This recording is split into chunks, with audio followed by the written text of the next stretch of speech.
जय गुरुदेव, जय जय गुरुदेव, जय जय गुरुदेव, जय जय गुरुदेव, जय जय गुरुदेव, जय जय गुरुदेव, जय जय गुरुदेव, जय जय गुरुदेव। महाराज की जय, कैवल धाम की जय, श्री अविचल दास जी महाराज, श्री धर्मराज महाराज की जय।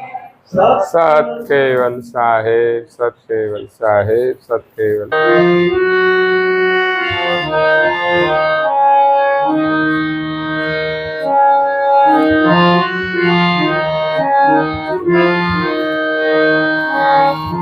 चौरासी के जन्म मरण में, युगन युगन वही जाए, ऐसे कष्ट सहो कण हमसे, मिलो नहीं क्यों आए।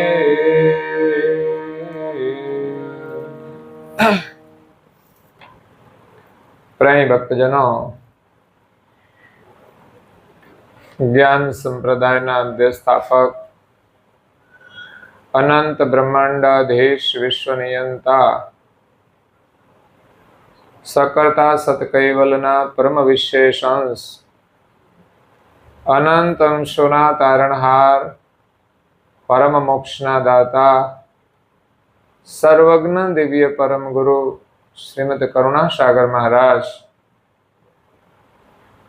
વિશ્વભરના મનુષ્ય તનધારી ચૈતન્ય અંશોને સંબોધીને યથાર્થ જ્ઞાનનો ઉપદેશ આપતા સ્વરચિત સક્રત ચિંતામણી ગ્રંથના 8મા અંગને વિશે કર્તા અને અકર્તાનું લક્ષ્ય સમજાવતા કહે છે કે 84 के जन्म मरण में युगन युगन वही जाई, ऐसी कष्ट सहो पण हमसे मिलो नहीं क्यों आई। આપણને આ ઉત્તમ માનવ દેહ પ્રાપ્ત થયો છે, એક મોક્ષનો દરવાજો છે।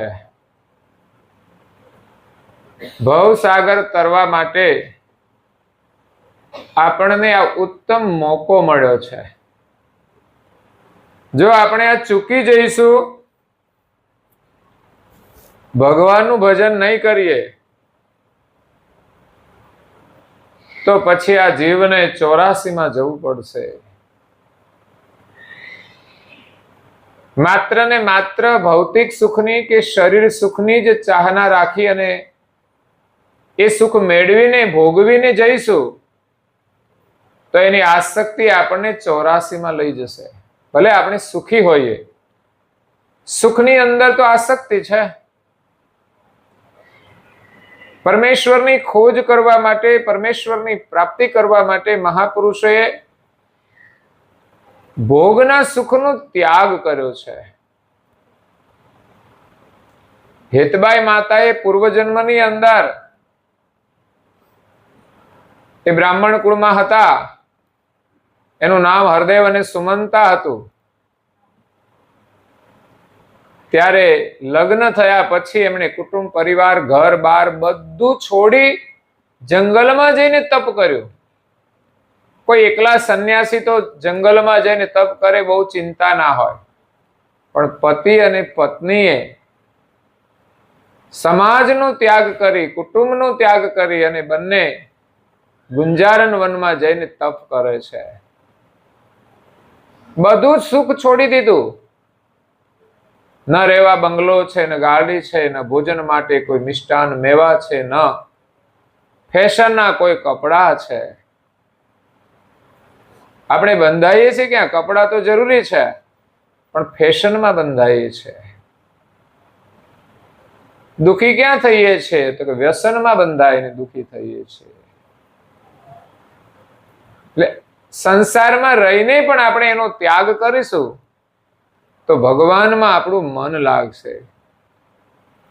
નહીં તો આ સંસારની માયા એવી છે કે રહેવાનું સંસારમાં છે, આપણી ફરજ છે.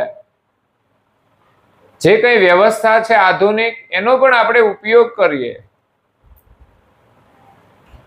પરંતુ એની અંદર આસક્ત થઈને આપણે ભગવાનને ભૂલી જઈએ છીએ. એ આપણા બંધનનું કારણ છે. એટલે માનવ જીવન મળ્યું છે પરમેશ્વરની પ્રાપ્તિ માટે. તો જેમ પૈસાને મેળવવા માટે આપણે પૈસાનું સ્મરણ કરીએ છીએ, રાત દિવસ એના માટે પરિશ્રમ કરીએ છીએ, પછી પૈસા બોલવું ના પડે, પણ મનની અંદર તો એ જ ચાહના હોય ને, એનું નામ સ્મરણ કહેવાય. એવું નહીં કે ભાઈ આપણે પૈસાની માળા કરવી પડે, પણ એક લક્ષ્ય બની જાય કે મારે પૈસા જોઈએ છે, પૈસા મેળવવા છે, તો શું કરવું પડે? તો મહેનત કરવી પડે, નોકરી કરવી પડે, ધંધો કરવો પડે, વ્યવસાય કરવો પડે અને પરિશ્રમ કરવો પડે. તો એક સાધના છે. એમ પરમેશ્વરને પામવા માટે એનું નામ સ્મરણ તો હોય છે જ, પણ સાથે સાથે એને પામવા માટેની સાધના કરવી પડે છે. એટલે કરુણાસાગર બાપજી કહે છે કે આ મોકો મળ્યો છે, તમે ચૂકી ના જતા. હમણાં તમે સરસ ભજન ગાયું ને, મોંઘા માનવ નાય અવતારે, એ ધાર્યું કામ થશે ભાઈ તારે, સંતોના એ સથવારે રે, સંતોના સથવારે, કે ભક્તિ કૈવલની તું કરજે. સંતોના સથવારે. જો ભગવાનની ભક્તિ કરવી હોય તો આપણે એક તો સંતોનો સથવારો જોઈએ, સંતોનો સંગ. જે કોઈ મહાપુરુષે ભક્તિ કરી છે ને, એના જીવન ચરિત્રનું તમે અધ્યયન કરજો, એને સંતોના સંગમાં પ્રીતિ હશે. તો સંતોનો સંગ એ આશીર્વાદ રૂપ છે. સંતોના સંગથી આપણને ભગવાનની ભક્તિ કરવાની પ્રેરણા મળે છે, બળ મળે છે. કારણ કે સંતોના જીવનનો લક્ષ્ય માત્ર ને માત્ર પરમેશ્વર હોય છે. એનું લક્ષ્ય જો પરમેશ્વર ના હોય ને પૈસા હોય તો સમજવાનું એ સાધુ જ નથી. એટલે સંતોનું લક્ષ્ય સત્સંગ હોય છે. એટલે સંતોના સંગથી આપણને સત્સંગ મળે છે, એના જીવનમાંથી આપણને પ્રેરણા મળે છે, એમના વિચારોમાંથી આપણને પ્રેરણા મળે છે. સંતોના સંગથી આપણને ત્યાગની પ્રેરણા મળે છે. તપસ્વી રઘુરામ મહારાજ, વિચાર કરો, જેની પાસે કોઈ મિલકત નથી. આપણી પાસે તો કેટલું બધું હોવા છતાંય આપણે દુઃખી હોઈએ છીએ. એની પાસે નામે કોઈ મિલકત નહીં, કોઈ ઘર પણ નહીં રહેવાનું, કોઈ જમીન નહીં, કોઈ બેલેન્સ પણ નહીં બેંકમાં, કોઈ ખાતું પણ નહીં, છતાં પણ એની મસ્તી બહુ અદ્ભુત છે. કેમ? તો કે એની ભગવાનમાં પ્રીતિ છે, એ ભગવાનને પામવાની સાધના કરે છે. તો સંસારની કોઈ સુવિધા ને સગવડ ન હોય છતાં પણ એ સુખી રહે છે. આ સંતોનું જીવન છે. તેવા ત્યાગી સંતોના જીવનમાંથી આપણને પરમેશ્વરને પામવાની પ્રેરણા મળે છે, એનું ભજન કરવાની ચાહના થાય છે. અને પરમેશ્વરનું ભજન એ જ સુખ છે.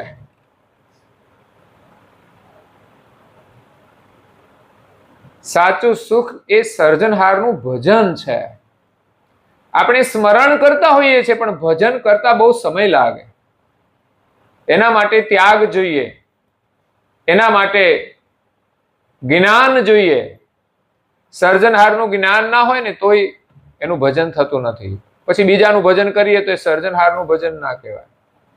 તો જન્મ મરણના ચક્કરમાંથી છુટકારો નથી મળતો. એકમાત્ર સર્જનહારનું ભજન કરવાથી હંમેશના માટે આ જન્મ મરણના ચક્કરમાંથી આપણે છૂટી જઈએ છીએ. કદાચ અહીંયા થોડી ઘણી વ્યવસ્થા કરી અને આપણે સુખી થઈ ગયા તો થોડી મુશ્કેલીઓ થોડા સમય માટે તો દૂર થઈ જશે, પણ આ જીવન પૂરું થઈ જશે પછી આગળની યાત્રાનું શું છે? આ ગાયો ભેંસો ખીલે બાંધેલી હોય એને પૂછજો ક્યાં હતા, અહીંયા આવ્યા છો હે? તો એ સ્થિતિ તો છે જ 84 જવાની.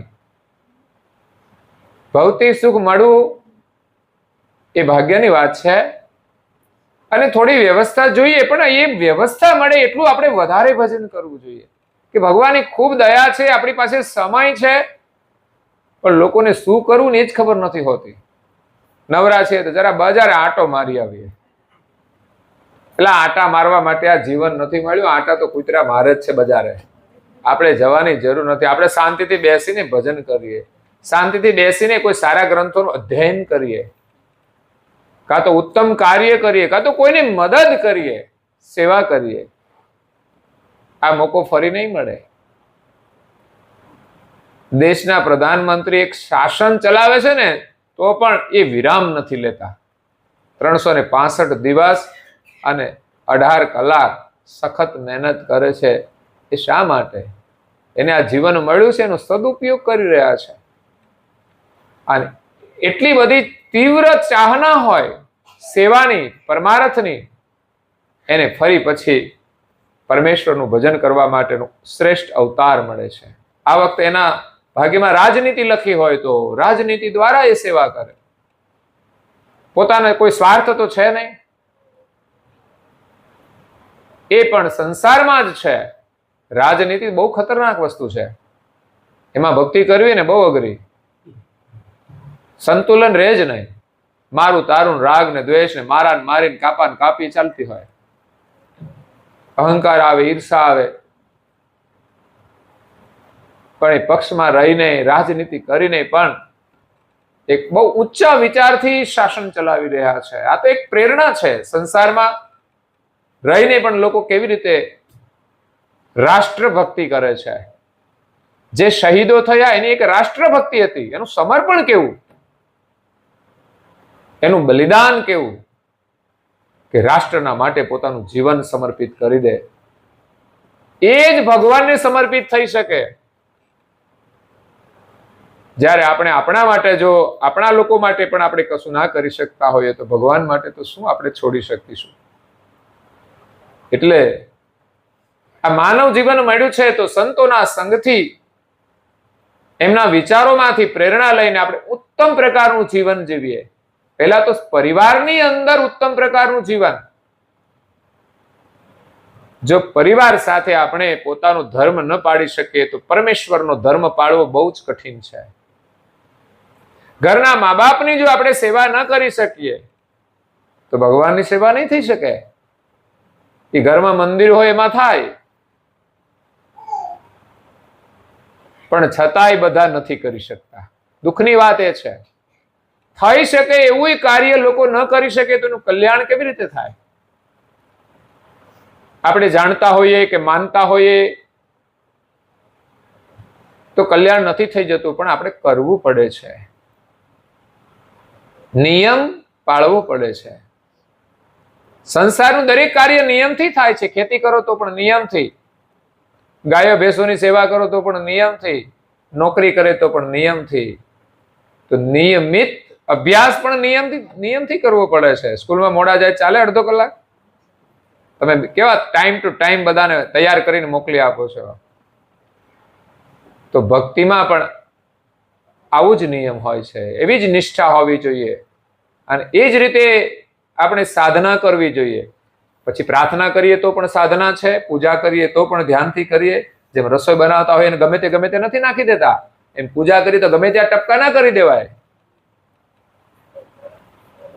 વિધિવત પ્રભુ સ્મરણ સાથે આપણે પૂજન કરીએ, આપણા વિચારો પવિત્ર બને, આપણું મન પવિત્ર બને, આપણી બુદ્ધિ પણ શુદ્ધ થાય, આપણી બુદ્ધિમાં વિવેક આવે.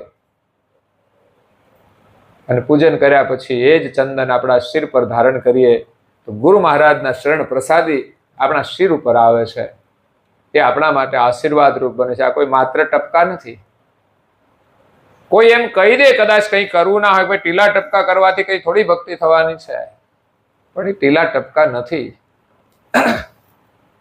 કરુણાસાગર મહારાજ સ્વયં ધારણ કરતા હોય અને આપણને આજ્ઞા આપતા હોય તો એમાં આપણી શ્રદ્ધા હોવી જોઈએ. આ કોઈ સામાન્ય વ્યક્તિ નથી કહેતી કે તમે આ તિલક ધારણ કરો, અને એ પણ કોઈ સાધારણ તિલક નથી.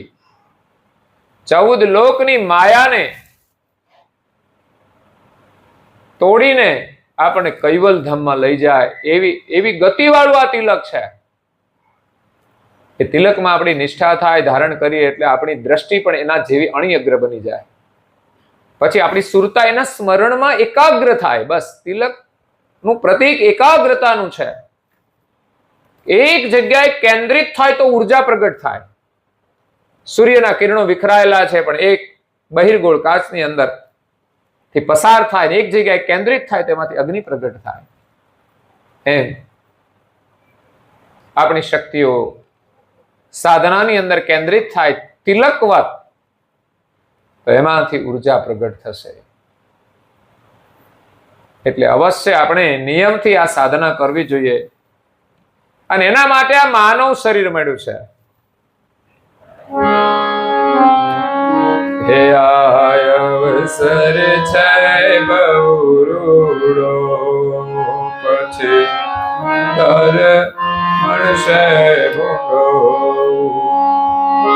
અવસર છે બહુરૂડા, પછી અવતાર મળશે ભોગો. અવસર છે બહુરૂડા, પછી અવતાર મળશે ભોગો. સત્સંગના સતવારે, સત્સંગના સતવારે કે ભક્તિ કૈવલ્યની તો કરજે કે.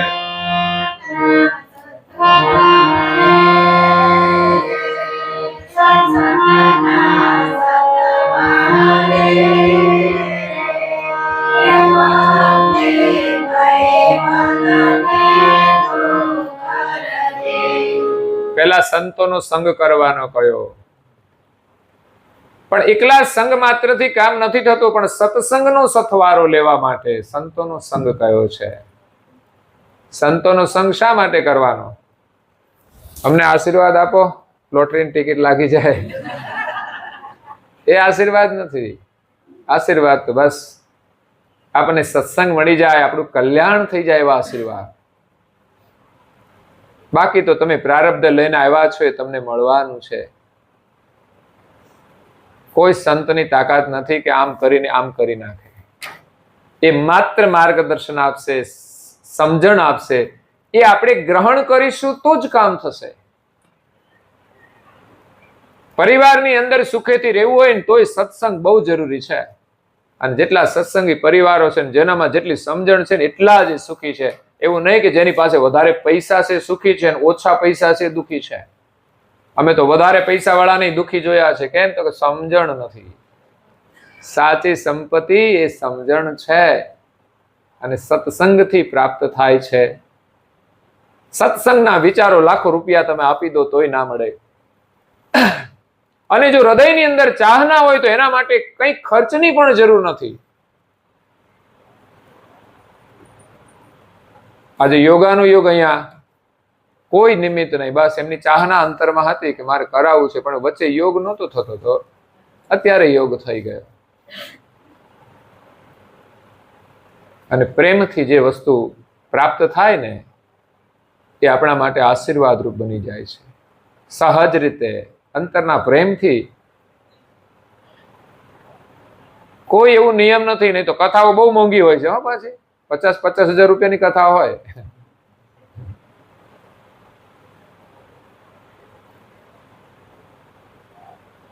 પણ જે મહાપુરુષો મહાન થયા છે ને, એમણે તો આ ભગવાનનો જે પ્રસાદ છે ને એને વેચ્યો છે. વેચ્યો નથી પણ વહેંચ્યો છે વિના મૂલ્યે. અને એની અંદર એને રસ હોય છે.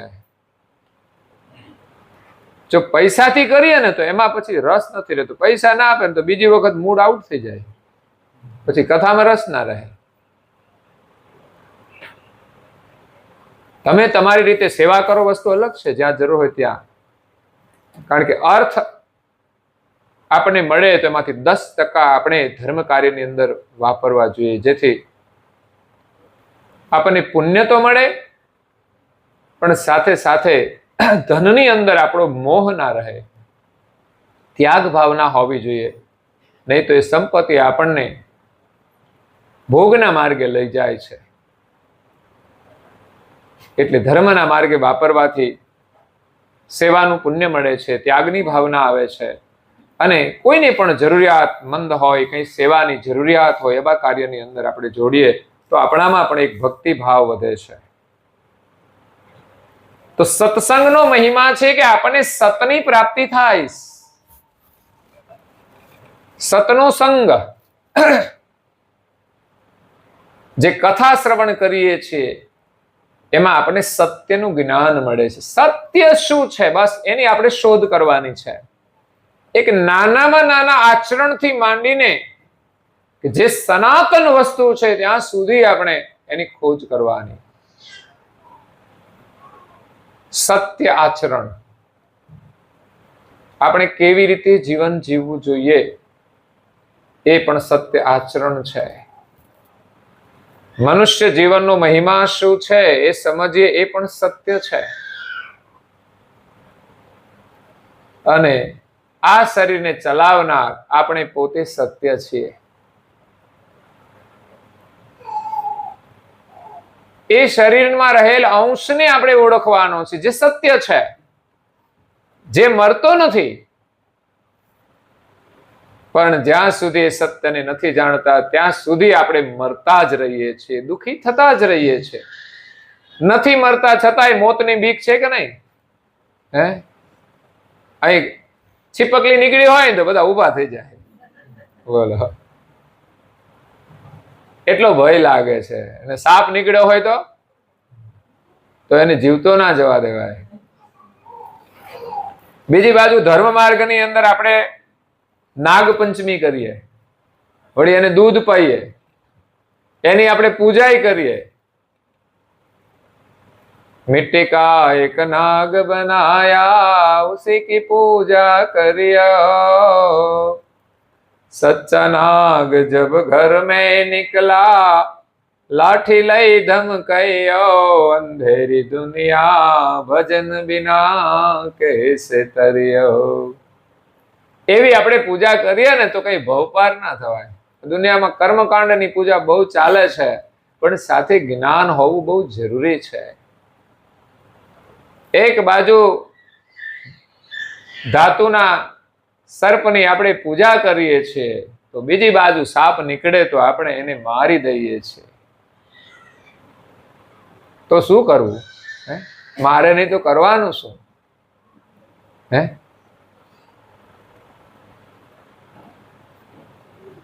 કરડવાનો હોય ને તો આપણને ખબર ના પડે એવી રીતે આવે કે આપણે સામે ના નીકળે, પણ સામે નીકળે તો એનું મોત થઈ જાય છે.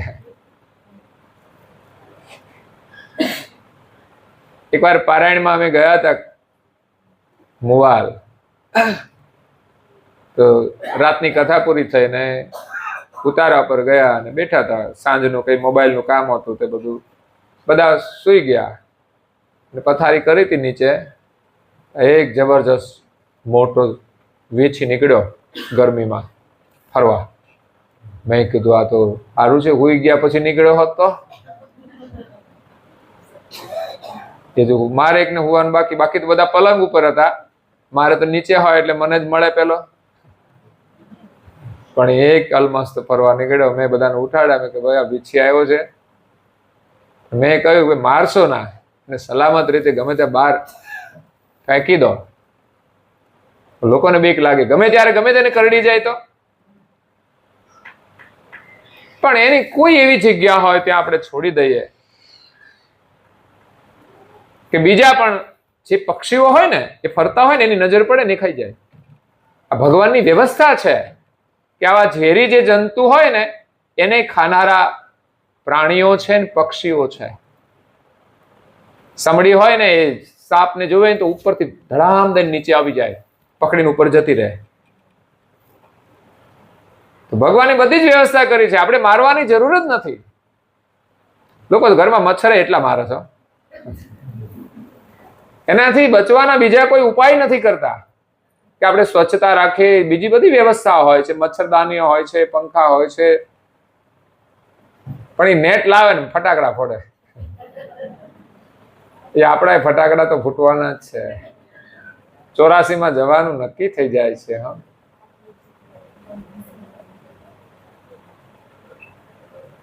એટલે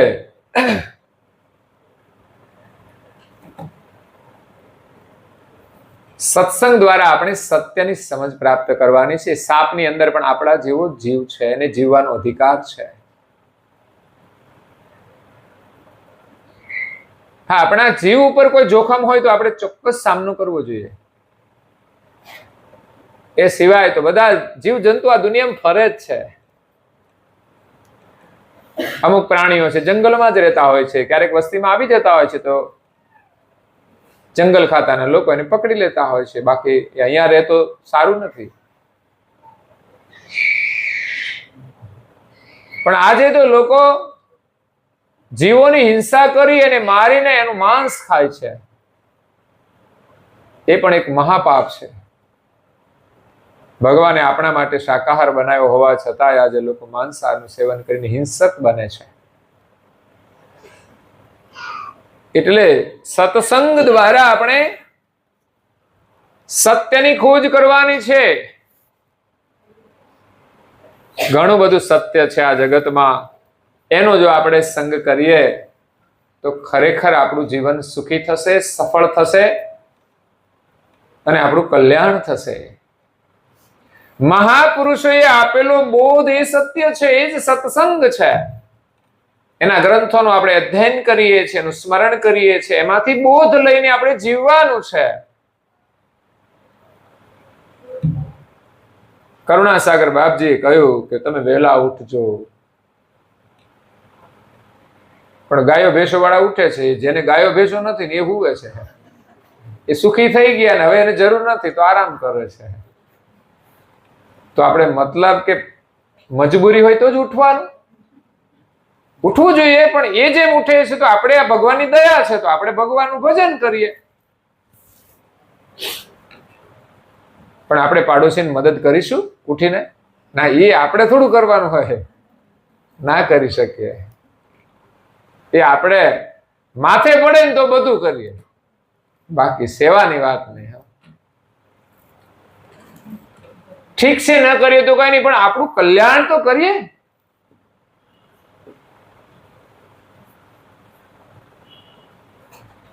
પૂજાના નિયમ આપ્યા છે, પ્રાર્થનાના નિયમ આપ્યા છે, બીજાની સેવાના નિયમ આપ્યા છે. બધાની સાથે પ્રેમ રાખવો. ઘરમાં, પડોશીની અંદર, ગામની અંદર જે કોઈ આપણને મળે એની સાથે આપણે પ્રેમ રાખવો. પ્રાણી, પશુ, પંખી બધાની સાથે પ્રેમ રાખવાનું કહ્યું છે. આપણા આંગણે કૂતરું આવ્યું હોય તો આપણા ઘરમાં રોટલી હોય તો આપણે નાખવી જોઈએ. પક્ષીઓ ફરતા હોય તો આપણા ઘરમાં હોય અનાજ તો આપણે થોડું 2 મુઠ્ઠી દાણા નાખવા જોઈએ. આપણા એક સંસ્કાર છે, પરંપરા છે. આપણા ઘરમાં રોટલી બને એમાં પહેલી રોટલી કોના માટે છે? ગાય માટે છે. અને છેલ્લી રોટલી કૂતરા માટે. એ પણ લોકો ખાઈ જાય તો શું થાય?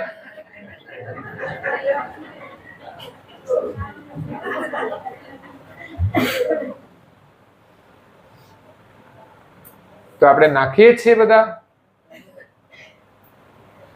ગામડામાં તો હજુ કદાચ સારું છે, ચાલતું હશે. શહેરમાં તો તકલીફ નાખવા ક્યાં જવું? કૂતરા મળે નહીં, ગાયો મળે નહીં. પણ જે પ્રકારનો યોગ હોય પરિસ્થિતિ પ્રમાણે આપણે સેવા કરવાની. જ્યાં યોગ ના હોય ત્યાં નથી કરવાની. ઘણા લોકો એવા વિસ્તારમાં રહેતા હોય, ઠંડા વિસ્તારમાં, તો એવું જોવાય ના મળે, તો ત્યાં એ નથી કરવાનું. કંઈક બીજું સેવાનું કાર્ય આપ્યું હશે ભગવાને ત્યાં. પણ સેવા તો દરેક જગ્યાએ થાય છે, કરવી જોઈએ. તો સત્સંગ શ્રવણ કરવું જોઈએ.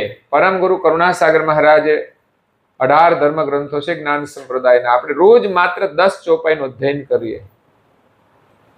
એ વિચારો આપણી અંદર આવશે ને તો સમજવાનું આ વિચારોનો ખજાનો છે, કોઈ સામાન્ય વસ્તુ નથી. એના ઉપર આપણે તરવાનું છે. પરમ ગુરુની જે વાણી છે ને એને આપણી અંદર ભરીને એ જે જ્ઞાનનું જળ છે એના માથે આપણે તરવાના છીએ. સંસારના કીચડમાં આપણે તરવાના નથી, ડૂબી જવાના. જ્ઞાનનું જળ છે મધુર છે, મીઠું છે, અને સંસારનું જળ છે ખારું છે.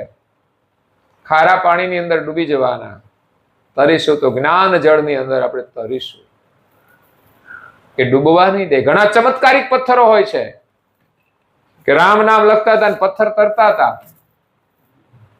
નહીં તો પથ્થર તો તરે જ નહીં ને, પણ એમાં જો એનું નામ આવી જાય ને તો તરવા માંડે છે.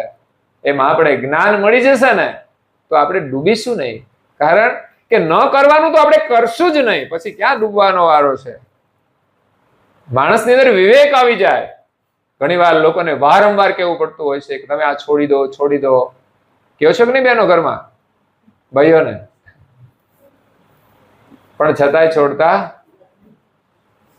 પણ ખરેખર સત્સંગ કરે ને જાગૃતિ આવી જાય ને. સત્સંગ જાગૃતિ માટે છે. માનવ જીવન મળ્યું છે પણ જાગૃતિ નથી. કે આપણને માનવ જીવન મળ્યું છે આ કોઈ સામાન્ય નથી, આ તો કિંમતી હીરો છે. કિંમતી હીરો છે. પણ મૂલ્ય ના હોય ને તો શું થાય ખબર છે? એક ધોબી જૂના સમયની અંદર એ કપડા ધોવા માટે નદીએ જાય અને કપડા લઈ જવા માટે એક ગધેડો રાખે. આ એની ગાડી હતી, 4 વ્હીલ.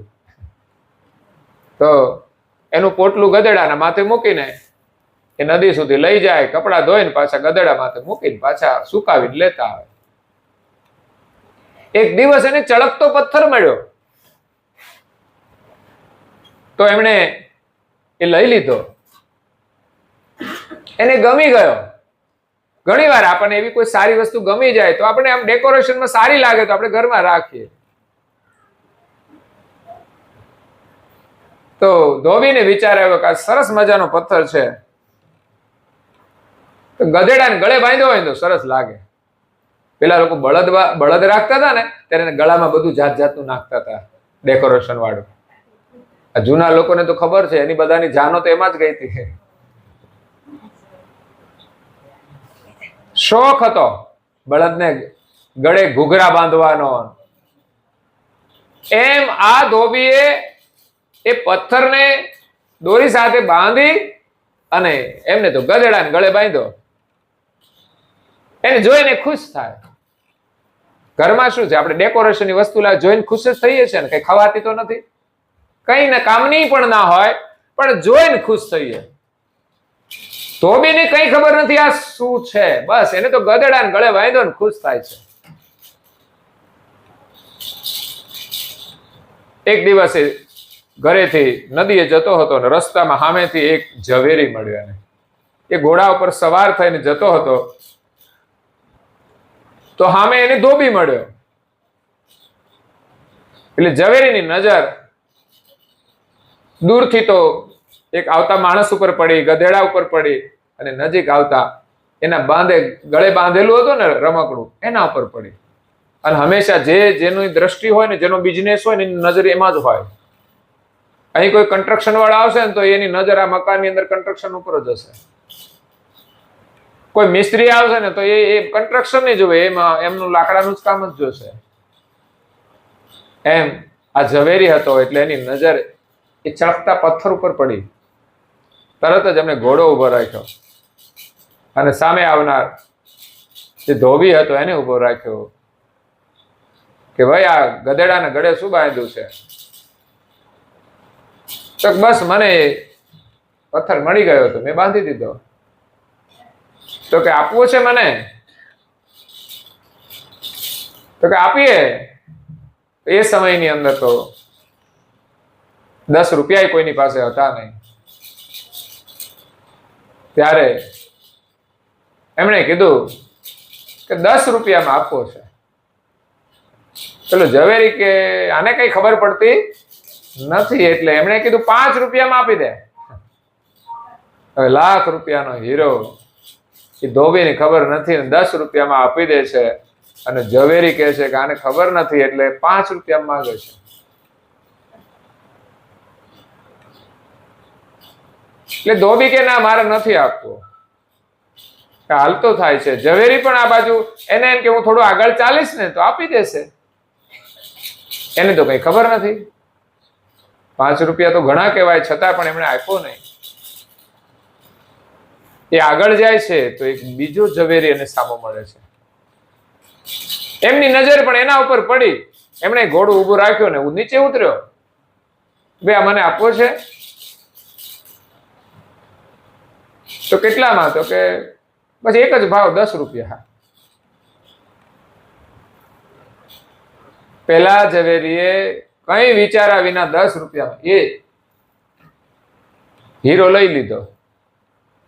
હવે એને તમારે કેટલો નફો છે? 10 રૂપિયા તો કઈ જ નથી. 20 કીધા હોત તોય આપી દે. પેલા ઝવેરીને મનમાં પસ્તાવો થાય કે આ 10 માં લઈ લીધો તો સારું હતું, કઈ નુકસાન તો છે નહીં. એટલે પાછો આવે છે. આ બાજુ આ 10 માં લઈ આપી દીધો, પેલો પાછો આવ્યો અને ધોબીને મળ્યો કે પેલો ચળકતો પથ્થર 10 માં આપી દે ને. કે મેં તો આપી દીધો. એ કે તને કઈ ખબર નથી, એ તો કેટલો કિંમતી છે. 10 રૂપિયામાં મૂર્ખ છો કે છે? એ કે હું તો મૂર્ખ છું, મને ખબર નહોતી એટલે મેં આપી દીધો. પણ તમે તો મહામૂર્ખ છો. તમને ખબર હતી છતાં પણ તમે લીધો. એટલે આ જગતની અંદર જેને ખબર નથી કે આ હીરો કેટલો કિંમતી છે તો ગુમાવી જ દેવાના છે 10 રૂપિયાના ભાવમાં. આ સંસારનું સુખ છે ને કોડીનું છે. કેટલું? આની કિંમત કોડી જેટલી જ સરવાળે. અને એને આપણે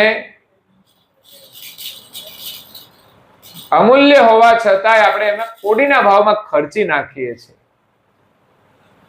માણસ જિંદગીભર ભલે મોજ કરે પણ અંત કેવો હોય છે? દુઃખદ હોય છે ને. તો જીવનમાં તો જે સુખ મેળવ્યું એ તો બધું છૂટી ગયું, પણ છેલ્લે તો દુઃખી થઈને જવાનું છે ને. ઉંમર થશે, શરીર પરાધીન થશે, બીમારીઓ આવશે, કેટલી તકલીફ આવશે ખબર નહીં. હમણાં એક ભાઈ સાથે વાત કરી મેં. સારસાના ભાઈ હતા ફોન ઉપર. ત્યાંના વાળંદ છે, ત્યાં મંદિરમાં મસાલ લઈને આવતા હતા. હું હતો ત્યારે એકદમ સ્વસ્થ હતા.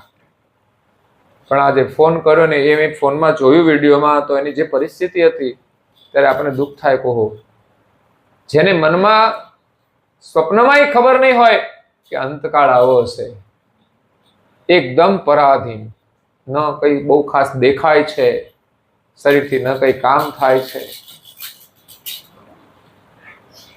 તો આ પરિસ્થિતિ અંતકાળ છે. જીવનમાં ગમે તેટલું સુખ ભોગ્યું એ ટકવાનું નથી, તો ઉડી ગયું.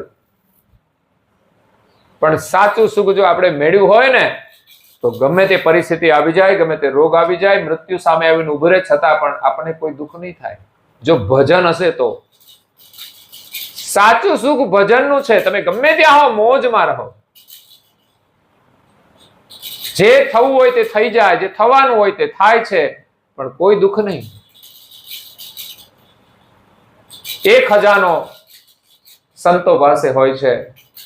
એ મેળવવા માટે આપણે સંતોનો સંગ કરવાનો, જીવનમાં સત્સંગ કરવાનો. કરુણાસાગર મહારાજ તો દિવ્ય ખજાનો લઈને આવ્યા છે, એના ગ્રંથોની અંદર છે. અને આપણે થોડું આચરણમાં લઈશું તો આપણે મળશે. આપણે તો વિશ્વાસ રાખીને ચાલવાનું છે. દુનિયા શું કહે છે એ નહીં જોવાનું, એ ક્યાં જાય છે એ નહીં જોવાનું. આપણે માત્ર આપણું જોવાનું છે. પણ આપણે આપણું જોવાને બદલે આખી દુનિયાનું જોઈએ છે કે આ શું કરે છે ને પેલો શું કરે છે ને એને આમ કરવું જોઈએ. આપણે વગર માગી સલાહો આપીએ છીએ, વાતો કરીએ છીએ, ગામમાં આમ થઈ ગયું તેમ થઈ ગયું. આપણે પોતાનું ચિંતન કરીએ કે આ શરીરમાં હું કોણ છું. માટે 15 મિનિટ ધ્યાનમાં બેસો અને તમારું અવલોકન કરો. લોકો કે ધ્યાનમાં બેસે નારા વિચાર જ આવે છે. તો શું આવે? કઈ ફિલ્મની રીલ દેખાય, બીજી કઈ વિચાર ના આવે તો વિચાર જ આવે ને. તો મનનો સ્વભાવ વિચારનો છે. પણ ઉત્તમ વિચાર કર. તું જેવા વિચાર કરે છે એવું તારું સ્વરૂપ છે. વિચાર એ આપણું ભીતરનું સ્વરૂપ છે, આપણી વૃત્તિ છે. એ વૃત્તિને આપણે શુદ્ધ બની અને આપણા શુદ્ધ સ્વરૂપને પામવાનું છે. સારા સંગમાં રહીશું તો સારા વિચાર આવશે. સારી વાણી બોલીશું તો સારા વિચાર આવશે. તમે ભજન ગાયા છે ને એનું પરિણામ છે. જે કોઈ સાંભળશે એનું પરિણામ છે. અહીંયા વાગતા હતા ને એ સાંભળીએ એનું પરિણામ છે. તો આપણે એવું કામ કરવું છે કે આપણા ઘરમાં સવારે પ્રાર્થના વાગે, અમુક સમય હોય ત્યારે ભજન વાગે, આપણા બાળકો સાંભળે, એની ભજનમાં રુચિ થાય, એની ભજનમાં સમજણ પડે, મન પ્રસન્ન થઈ જાય, આપણા અંદર એક પ્રકાશ થઈ જાય. જે શબ્દો છે ને જ્ઞાનના, એ સમજણ રૂપે આપણી અંદર પ્રકાશ કરે છે, આપણા જીવનને દિશા આપે છે, એ માર્ગે આપણને લઈ જાય છે. કોઈ સામાન્ય કાર્યો નથી. એટલે આપણા બાળકોને આપણે ભજન પ્રેમી બનાવવા જોઈએ, સત્સંગ પ્રેમી બનાવવા જોઈએ, પ્રાર્થના પ્રેમી બનાવવા જોઈએ, સેવા પ્રેમી બનાવવા જોઈએ. બાકી વર્તમાન સમયનું આધુનિક જીવન તો છે જ. એમાં જો આપણે સંયમથી નહીં જીવીએ તો આપણું જીવન વ્યર્થ થઈ જશે. અને જીવને 84માં જવું પડે છે. આપણા પરિવારના સભ્યો 84માં જાય એનું આપણને દુઃખ થવું જોઈએ. આપણે એને ભોગના સાધનો આપીને ભોગના ગુલામ નથી બનાવવાના. ભોગ મળે તો થાય શું? આપણે એના ગુલામ બની જઈએ છીએ. આના વગર તો મારે ચાલે જ નહીં, એસી વગર તો મારે ચાલશે જ નહીં. જરૂર હોય તો વાપરો, પણ એવું નહીં કે ના હોય તો તકલીફ પડે. એવી રીતે વાપરો કે ન હોય તો જ વાંધો ના આવે. મને કોઈના ઘરમાં એસી ચાલુ કરે હું 30 ઉપર રાખું, લાસ્ટ સ્ટેજ ઉપર. મને ખબર છે અત્યારનું બહારનું ટેમ્પરેચર અને અંદર આપણે વાપરવું હોય ને એની મધ્યસ્થીમાં વાપરવું જોઈએ. નહીં તો અંદર 22 વાપરીએ ને બહાર 34 નીકળે ને ત્યારે ઊભું ના રહેવાય. એટલે સમ્યક જીવન કરવું પડે. દરેક વસ્તુનો ઉપયોગ કરતા પહેલા વિચારવાનું કે આપણે એના ગુલામ નથી બનવાનું. આપણે બહાર પણ રહેવાનું છે, આપણને કોઈ તકલીફ ના પડે. આ શરીરને પણ તકલીફ પડે છે, બીમારીઓનું કારણ પણ બને છે. એને સમ્યક વાપરવું જોઈએ. એટલે આપણને ઉત્તમ જીવન મળ્યું છે, કરુણાસાગરનું શરણ મળ્યું છે. તો આપણું અહોભાગ્ય કહેવાય. હું કોઈ દીક્ષા લીધી હોય કે ના લીધી હોય, પણ એના દર્શન કરવા મળે ને, નજીકમાં આવીએ ને, તો એ ભાગશાળી કહેવાય. સગાના નાતે, પડોશીના નાતે પણ આપણને એના દર્શન મળે કે એની વાણી સાંભળવા મળે, તોય આપણને આશીર્વાદ મળી જાય છે. સત્સંગની અંદર તો કોઈ ભેદભાવ નથી હોતા ધર્મના. જ્યાં પણ સત્સંગ થતો હોય ત્યાં જઈને બેસીને આપણે સારી વાત લેવાની. ન ગમે તો લેવાની, ના ગમે તો નહીં લેવાની. ના ગમે એવું તો નથી હોતું, પણ કદાચ કોઈ એવું કઈ પીરસી દે બહુ તીખું તીખું તો બધા ના ખાઈ શકે ને. ઘણા તીખું પીરસવાનું ટેવ હોય, તો તીખું પીરસી દે તો ખાઈ ના શકે. એટલે આપણે તો મોડું મોડું ખાવાનું, ગળું ગળું ખાવાનું, જે સારું લાગે એટલું લેવાનું. તે આપણને ઉપયોગી છે જીવનમાં. કરુણાસાગરની મહારાજની જે વાણી છે ને અદ્ભુત છે. એમાંથી કઈ કાઢવા જેવું જ નથી. કારણ કે ગોટલી ચોટલી સહિત આખું નાળિયેર સાકરનું. નાળિયેર હોય એમાંથી તો ઉપરના છોતરા નીકળી જાય, કાચલી નીકળી જાય, અંદરનું ટોપરું ખાઈએ. પણ આ તો એવું નાળિયેર પરમ ગુરુ લઈને આવ્યા છે કે એની અંદર તો ટોપરું જે છે એ તો છે જ મીઠું, પણ એના ઉપરની કાચલી છે ને એ ટોપરાની જ છે, અને ઉપરના છોતરા છે એ પણ એના જ છે. એટલે તમારે કશું કાઢવાનું જ નથી આમાં. અદ્ભુત જ્ઞાન લઈને આવ્યા છે. આપણા ઘરમાં એક પરંપરા બનાવો ને, આપણે વ્યવસ્થા કરીએ છીએ સગવડ, તો આવી એક પરંપરાઓ પણ કરવી જોઈએ કે ચાલો અઠવાડિયામાં એકવાર આપણા પરિવાર સાથે આપણા ઘરનું જે મંદિર છે ત્યાં બેસીને બધા એક સાથે પ્રાર્થના કરવી. આવું કેટલા લોકો કરે છે? હું સુરતમાં એક જગ્યાએ ગયો તો સાંજના સત્સંગ હતો, તો એ સોસાયટીની અંદર બીજા લોકો હતા ધર્મના, અને એમને પધરામણી માટે બોલાયા. તો એ બધા લોકો સાંજે ભેગા થાય એમના, અને રોજ સાંજે અડધો કલાક બેસવાનું અને એની પ્રાર્થના છે કરવાની, એનો રેગ્યુલર નિયમ. તો આપણા પરિવાર માટે આપણે કંઈક વિચારવું જોઈએ આવું પણ, જેનાથી જ આપણો પરિવાર સુખી થશે, આપણી ભાવિ પેઢી પણ સુખી થશે, અને આપણે આપેલી જે સંપત્તિ છે એ પણ સલામત રહેશે, સારા કાર્યમાં વપરાશે. નહીં તો જ્ઞાનના અભાવે, સત્સંગના અભાવે, સમજણના અભાવે આ સંપત્તિનો દુરુપયોગ થવા માંડે છે. સંપત્તિ તો જાય છે પણ એને બગાડી જાય છે, માણસને બગાડી જાય છે. પૈસા જતા રહે એનો વાંધો નહીં, પણ માણસ બગડી જાય ને બહુ મોટું નુકસાન છે. અને એ જ સંપત્તિ સારા કાર્યમાં વપરાય તો માણસને સુધારી પણ શકે છે. એટલે આપણા ઘરમાં એક પરંપરાઓ શરૂ કરવી જોઈએ સમય અનુસાર. પેલા લોકો સાંજે નવરા બેસતા હતો, બહેનો બધા ધોળ મંગળ ગાતા હતા, પણ હવે તો ટીવી પછી મોબાઈલ આવ્યા એટલે હવે ક્યાંય જવાની જરૂર. એમાંય ભજન સંભળાય છે, હા, એમાંય સારું સાંભળી શકે, સત્સંગ સાંભળી શકીએ છીએ. જરૂરી સમાચાર સાંભળો, વાંધો નથી, પણ આપણા પોતાના માટે જરૂરી હોય પેલું આપણે કરવું જોઈએ. પરિવાર માટે આપણે ઈષ્ટને માનીએ છીએ તો અઠવાડિયામાં એકવાર પરિવાર સાથે પ્રાર્થના કરીએ, કે જેથી પરિવારના બધા સભ્યોને પ્રાર્થના આવડે. આજે અમે ફરીએ છીએ પારાયણોમાં, સર્વે કરીએ ને કોઈને જે નથી આવડતી, ક્યાંક કોઈ લોકોને આવડે છે, બાકી 80% જે નથી આવડતી. બોલો, કરવું જોઈએ. આ તો કેટલું ઉત્તમ કાર્ય, એકદમ સરળ. પુસ્તિકામાં જોઈને બોલો, આદ્ય સક્રત સ્વરાજ કરુણેશ કેવલ કરતા કી જય, પૂજ્ય શ્રી કૃષ્ણ સ્વામી મહારાજ કી જય, પૂજ્ય શ્રી પરમ ગુરુ શ્રીમદ કરુણા સાગર મહારાજ કી જય, પૂજ્ય શ્રી નારાયણદાસજી મહારાજ કી જય, પૂજ્ય શ્રી શબ કુબેરા આચાર્ય મહારાજ કી જય, શ્રી શબ સંતન કી જય, શ્રી શબ દેવન કી જય, શ્રી જ્ઞાન સંપ્રદાય કી જય, શ્રી ગુરુ ગાદી સારસાપુરી કી જય, શ્રી કૈવલ ધામ કી જય. આટલું જ શીખવાનું છે. હું કોઈ એને આવડતું ના હોય ચોપડીમાં જોઈને ના બોલે. બોલો, એ કે મને નહીં ફાવે, તને હું ફાવે? ત્યારે પડોશમાં કોઈની જોડે વાતો કરવાની હોય ફાવે. લ્યો, આપણે કઈ કથા નથી કરવાની, ચોપડીમાં જોઈને જે બોલવાની છે, તો એને ના ફાવે. એ ઘરમાં કરતા શું હશે? મને એમ થાય કે ઘર મંદિર આગળ બેસતા જ નહીં હોય તો પગે લાગવાનું હોય તો આપણે આટલી જય વિધિ કરીને પગે લાગવું જોઈએ. અદ્ભુત જય વિધિ છે, જેમાં દુનિયાભરના, વિશ્વભરના જેટલા સંતો છે એની જે, જગતના જેટલા દેવો છે એની પણ જે, સર્જનહારની જે, અને સર્જનહારનો સંદેશ લઈને આવે છે એવા પરમ ગુરુની જે, પરમ ગુરુના ગુરુ શ્રી કૃષ્ણ સ્વામી મહારાજની જે, અને એમના ઉત્તરાધિકારી નારાયણદાસજી મહારાજ, એમની જે આવે છે. બાકી બધા આચાર્યોની જે આવે સાથે પરંપરાગત. કારણ કે લાંબુ લિસ્ટ થશે ત્યારે બધાને યાદ નહીં રહે, ગૂંચવાઈ જવાય. અને એમાં લાંબુ હોય એટલે પછી નવી પેઢી તો ભૂલી જ જાય, એટલે પછી કોમન પણ થાય. એ પણ એક લઘુ જય વિધિ છે. પણ આ બધું આપણે ઘરમાં શીખવવું જોઈએ આપણા બાળકોને. કંઠી બંધાવ્યો છે તો મંત્ર ના આવડતો હોય શું કરવાનું? મંત્ર આવડતો હોય પણ મંત્રનો જપ ન કરે તો શું કામ? તમે ઘરમાં કોઈ વસ્તુ લાવો તો ઘરમાં મૂકી રાખવા માટે જ લાવો. ગાડી લાવો તો મૂકી રાખવાની, કઈ પણ વસ્તુ લાવો તો ઉપયોગ નહીં કરવાનો. તો મંત્ર લીધો શા માટે? ઉપયોગ કરવા માટે તો લીધો છે. તો રોજ 5 જપ કરતા ના આવડે, 5 મિનિટ જપ કરતા ના આવડે, બેસવું જોઈએ. એટલી શાંતિ મળશે ને, તમારો આખો દિવસ શાંતિમાં પસાર થઈ જશે.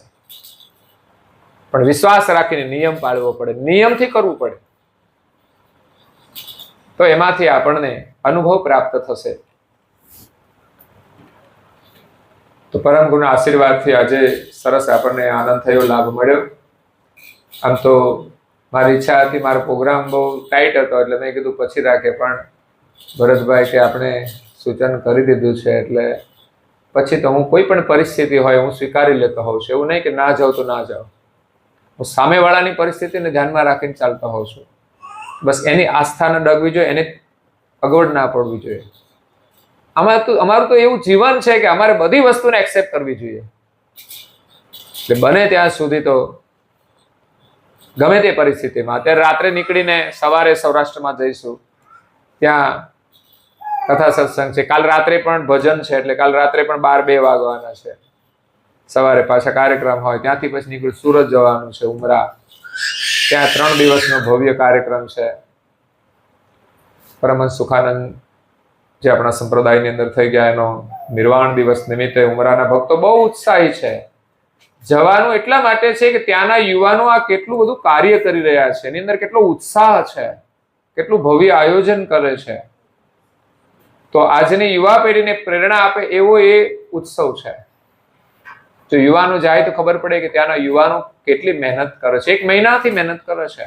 બધી પ્રચારમાં પણ યુવાનો ગયા, ત્યાં કોઈ સંત નથી છતાં પણ એટલો બધો ભવ્ય કાર્યક્રમ કરે છે. ને ત્યાં નિરંતર બધી પ્રવૃત્તિઓ ચાલે છે. અઠવાડિયે ભજન ચાલે, અઠવાડિયે કથા ચાલે, બાળકોની બાલ સભાઓ પણ ચાલે છે. બધું સરસ કાર્ય કરી રહ્યા છે.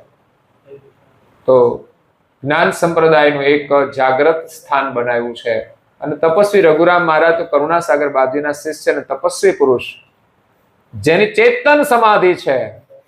એક ચેતન સમાધિ ગુરુ ગાદી સારસાપુરીમાં પરમ ગુરુ અને પૂજ્ય શ્રી નારાયણદાસજી મહારાજ શ્રીની છે, અને બીજી ચેતન સમાધિ એ ઉમરા મંદિરની અંદર છે. જે હયાતીમાં કહીને ગયા કે મારે જવાનું છે. અને યોગી પુરુષ હતા, પોતાની ઈચ્છાથી દેહ છોડીને એમની સુરતા કૈવલ ધામમાં જોડી દીધી. અને એક પશુનું જે જીવન હતું, ઘોડીનું, એને પણ એમને મોક્ષ આપ્યો છે. એટલું સામર્થ્ય એનામાં હતું.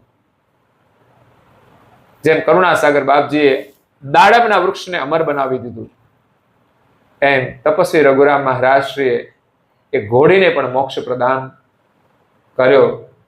એવા મહાન વિભૂતિવાળા સંત તપસ્વી રઘુરામ મહારાજ, જેમની જન્મભૂમિ અહીંયા ખડગોદરા છે, બાલાસિનોર પાસે. તો એમના જીવનમાંથી આપણને અદ્ભુત પ્રેરણા મળે. તો એવા સંતોનો સંગ અને સત્સંગ મેળવી આપણે આપણું આ શરીર જે મળ્યું છે માનવનું, એને આપણે સફળ કરવાનું છે. સરસ બધા ભજનો છે. સંત તુલસીદાસજી મહારાજે પણ કેટલી બધી આપણા માટે કૃપા કરી છે ભજનો બનાવીને. એ ભજનો તો બનાવ્યા છે, એ આપણે ગાઈએ છીએ, પણ આપણે એ વિચારવાનું કે આ બધું નીકળ્યું કેવી રીતે અંદરથી, એનું કેટલું ઊંચું ચિંતન, કેવા એના પવિત્ર વિચારો, કેવી એમની દીર્ઘ દ્રષ્ટિ. પરમ ગુરુના ગ્રંથોનો સાર એમને બધા ભજનોમાં સમાવી દીધો. તમે દરેક ભજનો સાંભળો ને, એમાં એક એક ભજનમાં 1-1 કલાકનો સત્સંગ છે, જીવનનો મહિમા છે, પરમ ગુરુનો મહિમા છે. એટલે ભજન અવશ્ય ગાજો. ભાઈઓ પણ બેસજો, ગાતા ના આવડે તો સાંભળવાનું શાંતિથી, વાતો નહીં કરવાની. વાતો પછી થશે, પણ ભજન જ્યારે શરૂ થતા હોય ને, કે સાંભળીએ ને, ત્યારે બીજી વાતો છોડી, વાતો ગમે ત્યારે થશે. અને ના થાય તો કોઈ નુકસાન જ નથી, સમજો ને. કદાચ કોઈ વાત આપણે જે કરવાના હોય ન થઈ તો શું થઈ ગયું, કોઈ નુકસાન નથી. પણ જે ભજન થાય છે ને, એને સાંભળીશું નહીં તો બહુ મોટું નુકસાન છે. જો આપણી સામે જ ભજન સંભળાતા હોય ને આપણે એમાં ધ્યાન ના આપીએ તો પછી આપણને લાભ મળે કેવી રીતે? હે, આપણી નજીકમાં થાય છે એનો મતલબ ભગવાનની આ કૃપા છે કે આ ભજનનો લાભ આપણને મળી રહ્યો છે. ક્યાંયથી પણ સંભળાય ને એને આપણે ગ્રહણ કરી લેવું છે. તો આશીર્વાદ તો ભગવાન એ રીતે જ આપતા હોય છે, આપણે લેવાના છે. તો આજે અમારા ધ્રુવીલભાઈ, ધ્રુવીલ ને ધ્રુવલ, ધ્રુવ પરથી ધ્રુવલ ડોક્ટરનો અભ્યાસ કર્યો છે. ખૂબ સરસ, પરિવાર સાથે સુખી રહે. વિક્રમભાઈ બાળકોને ભણાવીને આગળ લઈ ગયા છે, તો પરિવાર સાથે બધા સુખી રહે. અને આવા સત્સંગમાં પ્રીતિ છે તો એમની ચાહના. અહીંયા જ્યારે પણ રણેચીમાં આવવાનું થયું છે ત્યારે એમના ઘરે હું આવ્યો છું. એને તો પહેલી વારનું યાદ કરાયું. 2008નું જ્યારે અહીંયા પાયા નાખ્યા મકાનના, ત્યારે હું કહે છે અહીંયા મોટું પારાયણ કરવા માટે આવેલો, ત્યારે પહેલી વાર આવવાનું થયું હતું. પછી અહીંયા બીજા પારાયણો કર્યા છે 1-2, ત્યારે પણ આવ્યો હતો, અને આજે પણ સહેજા સહેજ યોગ થયો છે. આપ સૌ ભાગ્યશાળી છો કે આ તમને લાભ મળે છે, લેવાની રુચિ. એ તો નવરા હોય ને તો એ લોકો મોબાઈલમાં, ટીવીમાં ગમે ત્યાં બેહી રહે ઘરમાં, પણ આ લાભ એ આપણા માટે ભગવાનના ખૂબ આશીર્વાદ છે. મને આ ગામ બહુ સુખી લાગે છે એટલા માટે કે એને સત્સંગમાં રુચિ છે. બહારની વ્યવસ્થાથી અને વ્યવહારની વ્યવસ્થાથી પરિવારો સુખી લાગે છે. કુટુંબમાં બધા જોઈએ ને તો બધાને એકબીજાની સાથે બહુ સ્નેહ હોય છે.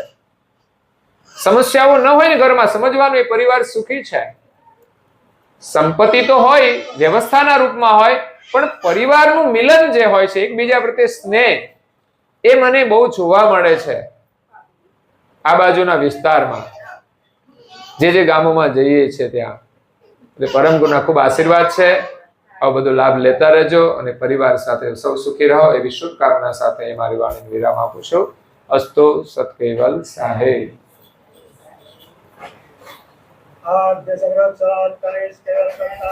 જય જય જય જય જય જય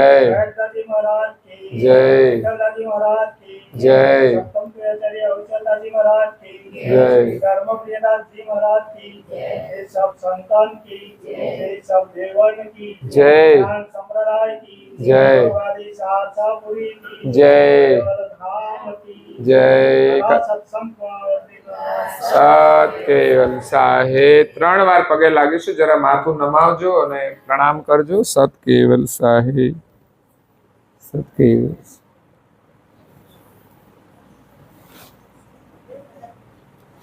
કેવલ હંસો સત કેવલ સાહેબ. બાજુ સૌને પ્રેમથી કહેજો સત કેવલ સાહેબ.